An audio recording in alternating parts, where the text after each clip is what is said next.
Before we get too excited, I want to tell you a couple of things. I'm going to actually talk you through this dive that Craig Challen and myself did in the Pearse Resurgence in February this year, down to 245 metres. I've actually combined 3 cameras to tell the story. There's a GoPro on Craig's scooter which is capturing the electronic navigation console on the Seacraft scooter, and you'll be able to see that in the bottom left hand side of the screen.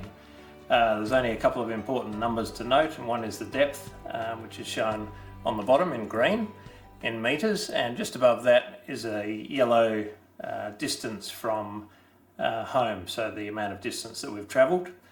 And on the bottom left, just next to the battery sign, is a run time in minutes. You'll see initially we're just in the entrance to the cave, and Craig is disappearing below the 7-metre habitat, which is one of the large inflatable habitats.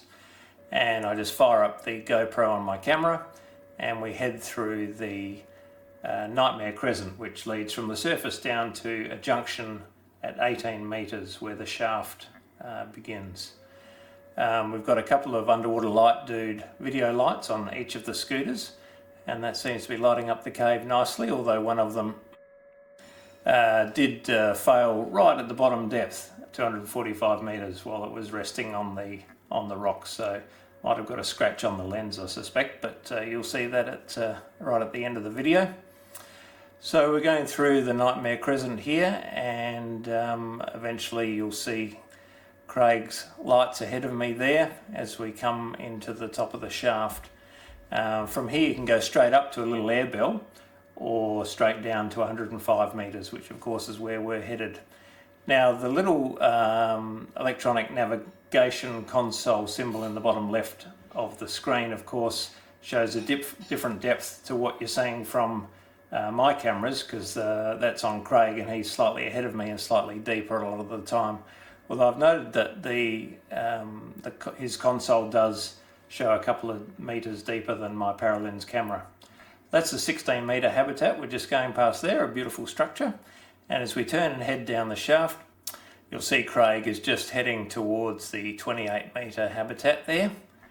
And as we descend down the shaft here, it's almost vertical, but you just got to swim slightly forwards the whole time. It's a very frustrating part of the dive, down to 105 metres, and shortly we'll be going past the 40-metre habitat, which is now just in front of Craig as you look at the screen. I'm just going past the 28-metre habitat. That red cable's the heating cable from the surface, supplies 12-volt heating and also little LED lights, and we plug that into our dry suits for our 12-volt heated undergarments. So yeah, this part of the dive is really frustrating. You've got lots to do, it's really busy. You can't really scooter very much. I try, as you can see here, to go sideways some of the time to go back and forth across the shaft. Just makes it a bit easier if you're moving forwards.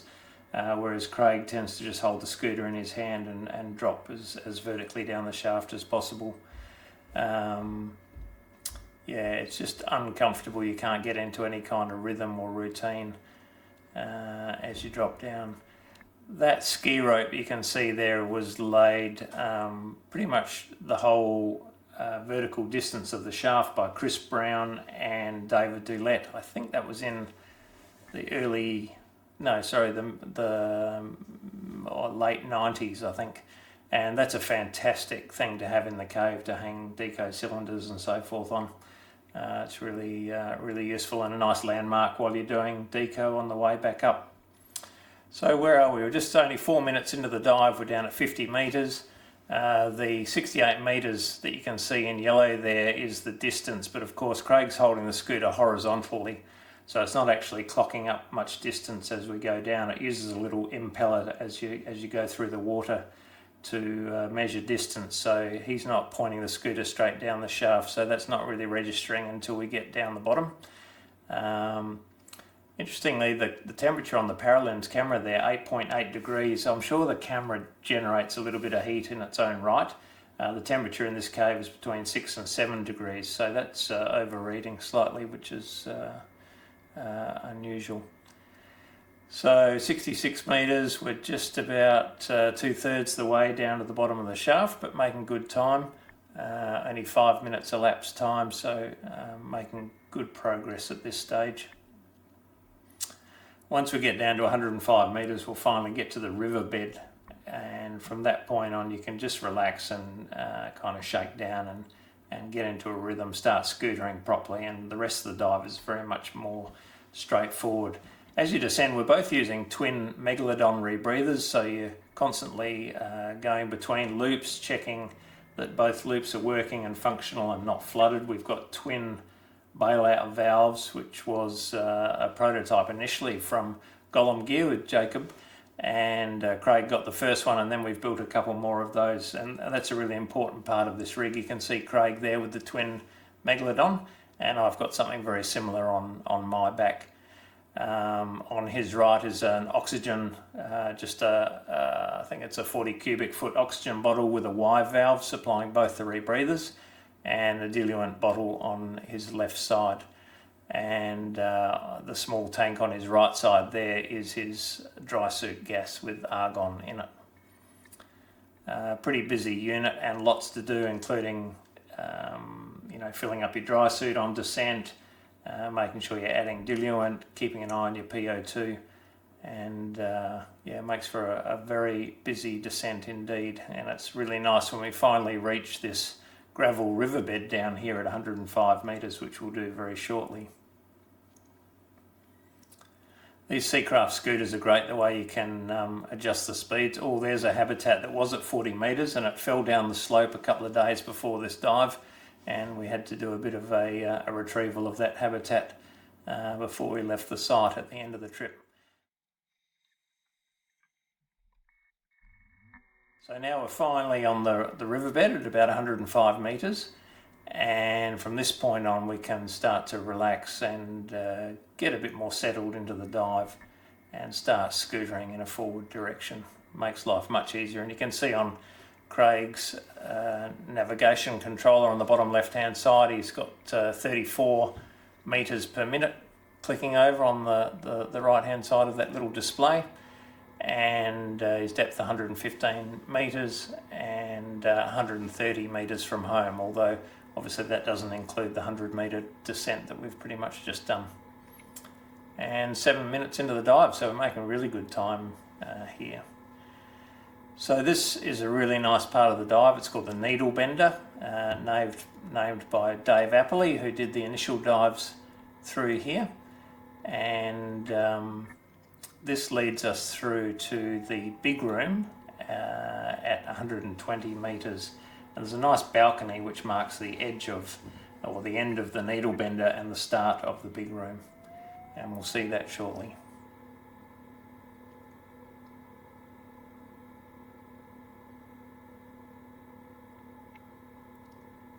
Now you won't see a lot of line during this dive. It's all broken by the winter flooding each year, and so there's just segments every now and again. For this section of the dive there's only one tunnel, there's no other places you can go, and it's extremely familiar to us. We've done tens and tens of dives down through this section. There's a bit of broken line there. That was a bit of 6mm silver rope which came out of one of Rick Stanton's magical Stanton's reels, a 5-litre Sorb container with rope stuffed on the inside, and that little white thing was the cap off the end of on the top of the bottle. So this is where we're dropping our heating batteries, just about 120 metres, and Craig is right on the lip of the balcony, and over the edge of that you drop into the big room, and then the tunnel leads forwards and down from there.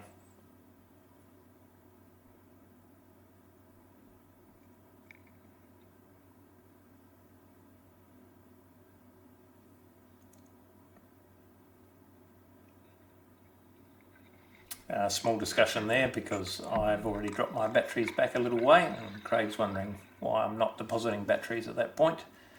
We'll resolve that. The first of several discussions during this dive, as you'll see. And Craig heads over the edge, gets a little bit caught up in some line here, I think. There's a bit of line that needs to be cleaned up in this cave, but on these deep dives it's kind of hard to get around to doing those sort of jobs, because every minute you're down there is costing you deco, but you can see that they're starting to cause a bit of a hazard, some of the line.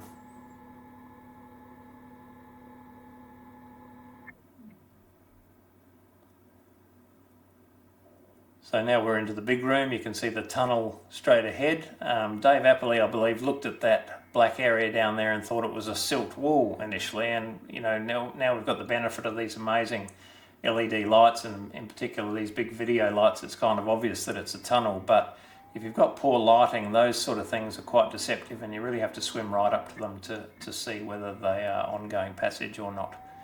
So we're going out the other side of the big room now. Another one of Rick Stanton's special reels down there, and now we're really going for it through this tunnel. Craig's nearly hitting 50 metres per minute there, so the Seacraft doing a good job. And this tunnel descends pretty rapidly at this point, down to 140, 150, and then finally 160 metres before we get to the next target, which is Stanton's Hole. So on the 2007 trip that I joined Rick Stanton and Dave Appley for, Dave made a big breakthrough through the other side of the big room down to 155 metres, and he named that section the Brooklyn exit. And from 155 metres, Rick picked up the line and ran it down to what's become known as Stanton's Hole, and that's at about 160 metres. And he dropped down that hole to 177 metres and tied that off, and that section was called the M40 after Rick's main road to his house at Coventry. So look at the temperature on that paralens is actually going up now as the battery or as the camera warms itself up, so certainly not saying 6 degrees as you would hope. So we're approaching 160 metres down here, and that means we're not too far away from reaching Stanton's Hole. This is a great bit of tunnel, and nice and big, and feels pretty safe. No silt down there at all. It's a really nice bit of scootering.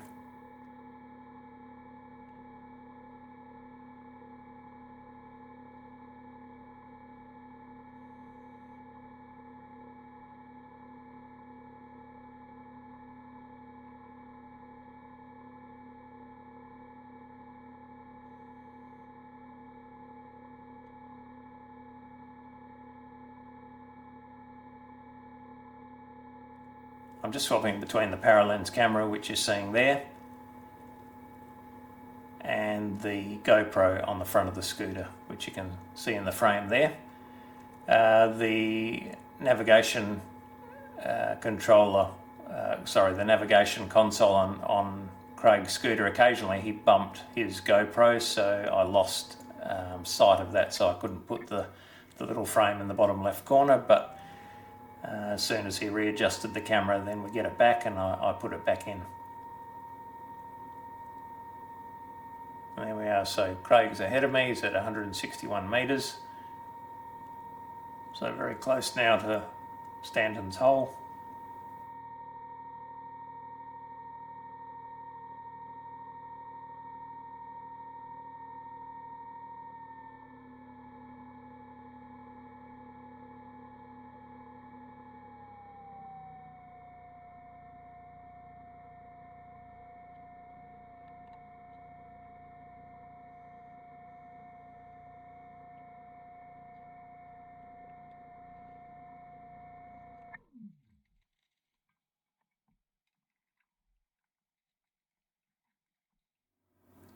So here we are at the top of Stanton's Hole. Still some line there to be seen, and I'm going to do a bit of a corkscrew as we head down the hole and follow Craig. If you go straight ahead at this point, instead of going down this hole, you'll go into what we call second breakfast, which Craig and I, and then Dave Hurst and I, explored in 2016 down to a depth of 229 metres. And I felt sure that this tunnel would connect up with second breakfast, but after this dive I'm pretty confident that it did not.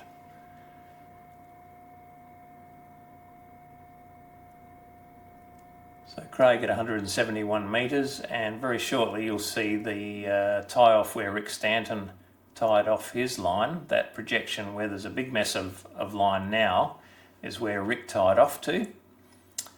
And if you look down there amongst all that line, you'll see Craig's reel hanging in the distance there, and Craig went down here to 194 metres before he had a CO2 episode and bailed out of the dive, and that huge heavy reel full of line subsequently blew up through the cave and made that big tangle there.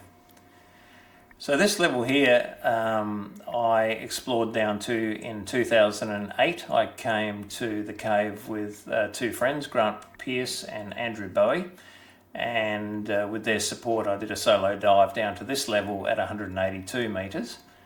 And from this point, as we move forward, you'll see there's a small fissure straight ahead of us which Craig is going to enter.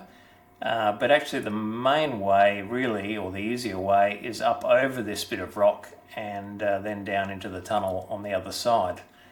Now this is the point where this dive starts to go a little bit pear-shaped, because Craig for some reason chooses the narrow pass through there, and I've decided to go the easy way over the top.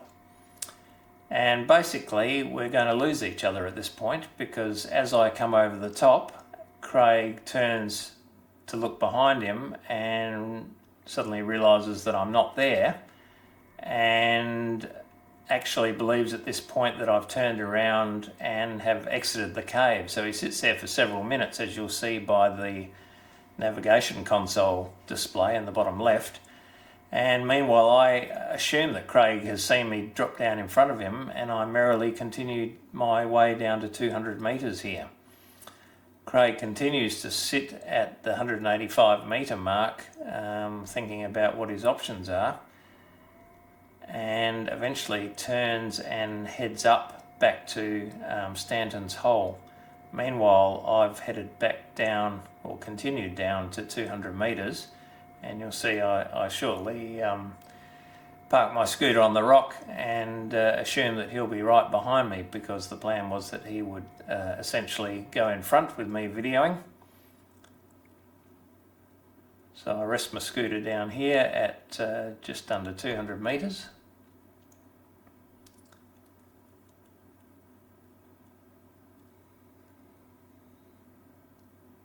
And wonder why Craig hasn't appeared. I turn my scooter around and shine the light optimistically up the hole. This hole is called the Well of Our Souls, and that's the spot where Craig had his CO2 hit.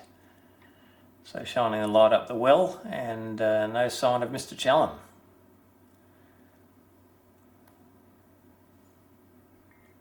And as you can see from his display, he's actually still up at that 182 metre level, and is still thinking about what the best plan of action is.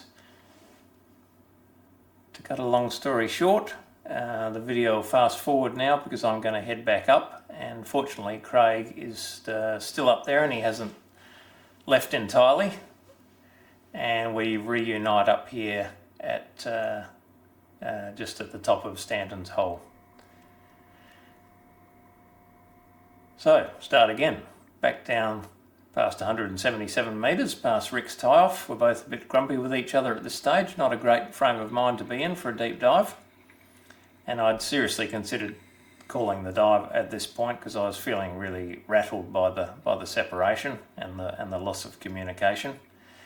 At this stage we're going to have a brief argument, because Craig wants to tie the reel on here, but of course I've been down further and have noticed that there's still plenty of line to be seen.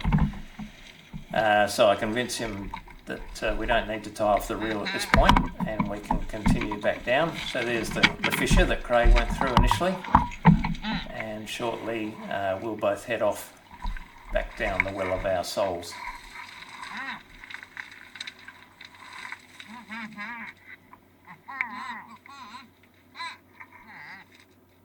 Argument continues, and then we're off.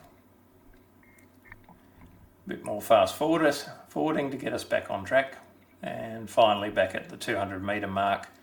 Now the 200 metre point is where I essentially tied off and started my exploration in 2012, I think it was. So I basically tied off in this particular spot myself, and then laid 70 metres of line along what became known as the Wet Mills Way. It's a very level piece of cave that continues for about 80 to 90 metres. And shortly we'll follow Craig and see that bit of cave. Craig does everything very carefully, very slowly, and I find myself champing at the bit to keep moving, knowing that we're now 25 minutes into this dive. We're sitting at 200 metres. We haven't really achieved anything yet. We haven't seen any new cave, and we have a large decompression obligation building up. Craig will shortly drive straight into a piece of rope and get it in his prop.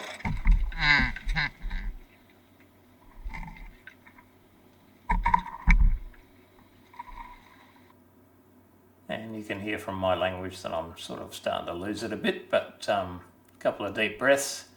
Craig's now laying the line, and I managed to just stop here for a moment, gather my thoughts, refocus, and then carry on with the dive.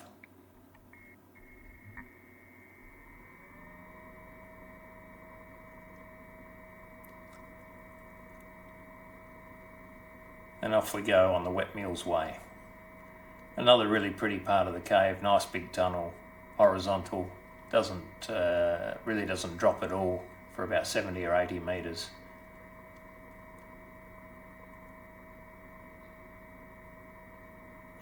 Now by this stage my Paralens camera has run out of batteries. That has been one consistent problem with the Paralenses, but particularly in cold water they don't seem to hold their battery life.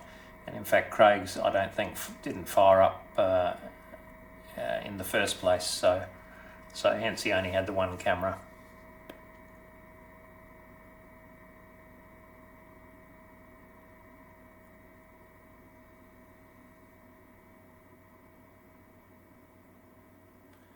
There's my line, my old orange line from 2012. Just follows a nice serpentine course as part of the cave until we get to the next big drop off, and that seems to be the way with the Pearse. It seems to continue horizontally and then drop down another level, big deep shaft, and then onto another flat level.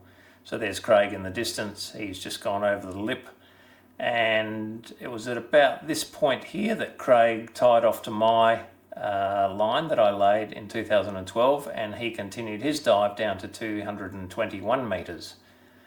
So we're still not yet in new country. We're still looking at cave that both of us have seen before. So over we go, and we have to get down to 221 metres here before we find new passage.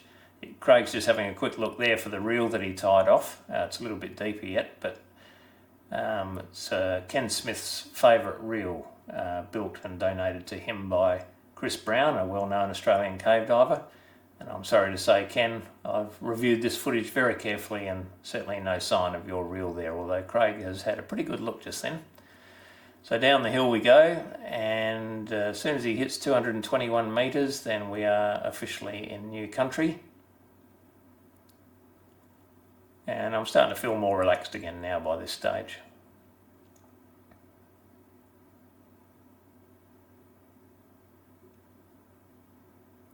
If you can ever feel relaxed in deep cave diving. So right about there, I think, is where Craig would have tied off last time, was actually on the left-hand wall.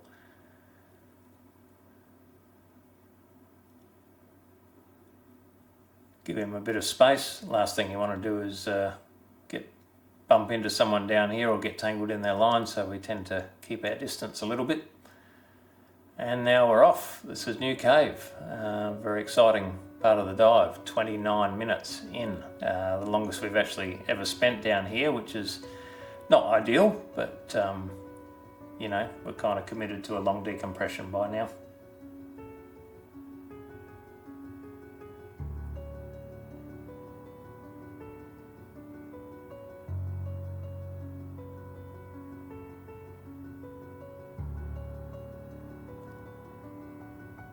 So the shaft continues to drop down, and then ahead of us yet another flat section at about 233, 235 metres, which is good because we'd rather it didn't go straight down all the time. The cave really changes here actually, starts to get quite rocky, and shortly it will actually pinch down, the roof will come down quite a long way, and almost a restriction for the Pearse. It's quite a pretty part of the cave, but again, you don't really want to be crawling through tight spaces in these sort of depths. But just when it looked like it was going to really close down, then we popped through another opening and into one of the biggest parts of the cave that we've seen. But you can see the floor is really different to anything else that we've seen in this cave so far. Lots of rubble, suggesting maybe there's been some pretty strong flow at times blowing rocks up this slope.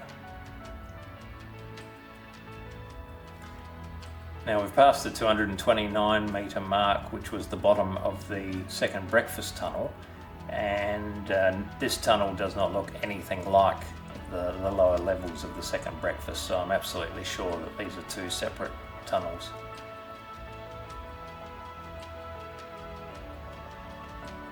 There's a lot of silt through this area, which is again unusual, but it's not particularly fine, it's not dangerous, it's just yeah, a little bit unexpected. Nice big ceiling hole, which initially I thought, well, maybe that is the way into the second breakfast, but as I realised we're at 240 metres here, we're well past the depth where that connection would have been.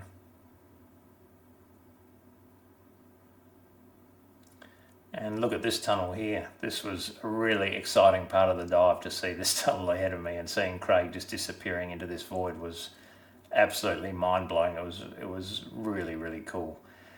And by this stage I felt completely relaxed. The rebreather was working perfectly, no issues whatsoever with work of breathing. Honestly, I couldn't have been more happy. Now this is exciting. Down to the left there, big hole with silt clearly been blown up out of it, and I suspect that is the way on. But Craig has seen a nice tunnel heading straight ahead, and he's heading for that. Unfortunately, he has just run out of line, and because we're so overdue, really, compared to how long we thought we'd be down here, you know, we're both thinking at this stage, should we get the second reel out and carry on?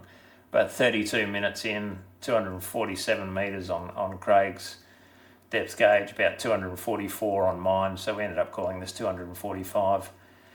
And so Craig doing a nice job cutting and tying off the line, and a little bit of shaking of his hands, but actually not too bad, much better than I am at those sort of depths.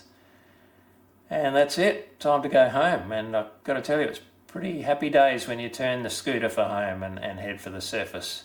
16 hours, 8 minutes total run time, and happy days. Apart from a few arguments, we're all good. Thanks for watching. Sorry it's a long one, but for the enthusiasts, I hope you've enjoyed it.